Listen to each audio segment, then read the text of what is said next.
because I had applied for the hospital. I wanted to work as an aide, nurse's aide. Even went to Memphis to take a nurse's aide course, 6 weeks nurse's aide course, so I could work at the hospital. They still wouldn't hire me. I was the only person that went with a certificate as a nurse's aide. They still wouldn't hire me. So they wouldn't hire you here. they wouldn't hire me any place in Tipton County. I couldn't get a job in Tipton County, even though that I helped some of the jobs to come here. So how'd you get yourself into school? I took the test. I hadn't been in school in 10 years, but when I took the test, my score was third highest in the class. I mean, and Of the people trying to get in. yeah, and they couldn't keep me out. Yes, it was third highest.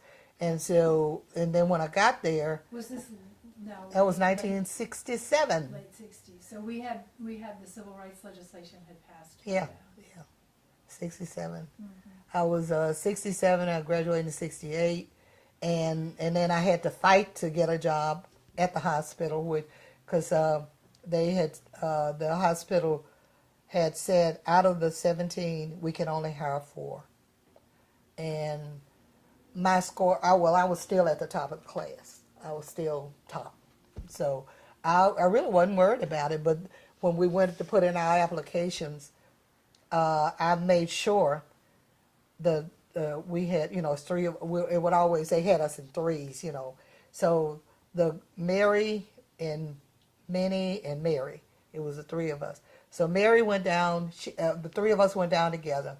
Mary put hers in, I put mine in the basket, and then Mary put hers in. So mine was in between both of us.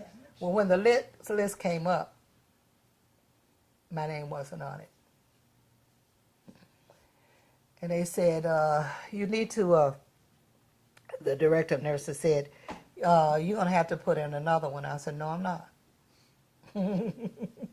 That was my 3rd application for this hospital. I'm not putting in another one. And I sat down and I wrote to the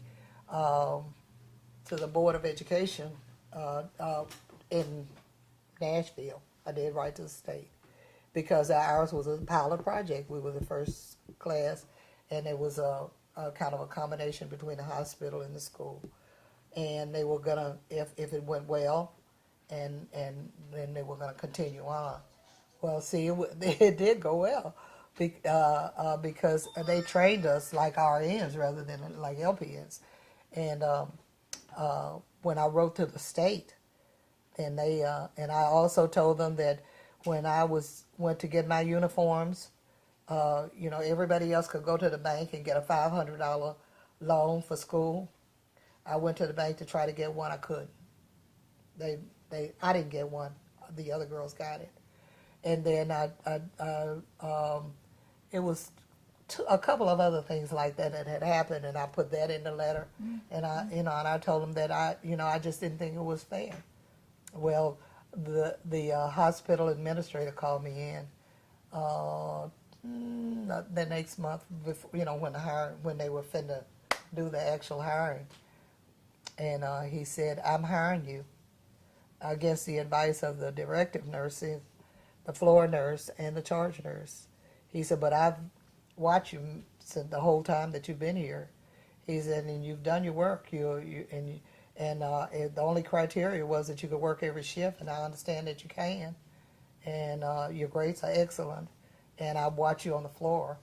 So, yeah, I'm hiring you, and if you have any problems, come to me. Do you think it was the result of that letter that you wrote? I know it was a result. That was the only reason that I was hired. Did you keep a copy of that letter? No, I didn't.